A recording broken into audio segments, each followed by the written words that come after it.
বন্যার্তদের সহযোগিতায় ত্রাণ সংগ্রহ করছে বৈষম্য বিরোধী ছাত্র আন্দোলন। সকাল থেকে ঢাকা বিশ্ববিদ্যালয়ের টিএসসির সামনে শুরু হয় তাদের কর্মসূচি, যেখানে ঢাকার বিভিন্ন এলাকা থেকে সাধারণ মানুষ তাদের সহযোগিতায় এগিয়ে আসেন। শুকনো খাবার, স্যালাইন, স্যানিটারি প্যাড, পোশাক থেকে শুরু করে বিশুদ্ধ পানি পৌঁছে দেন তারা।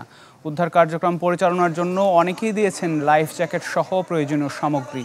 এছাড়া বন্যা কবলিত শিশুদের জন্য শিশু খাদ্য, ডায়াপার সহ প্রয়োজনীয় জিনিস পৌঁছে দেওয়ার ব্যবস্থা করছেন শিক্ষার্থীরা।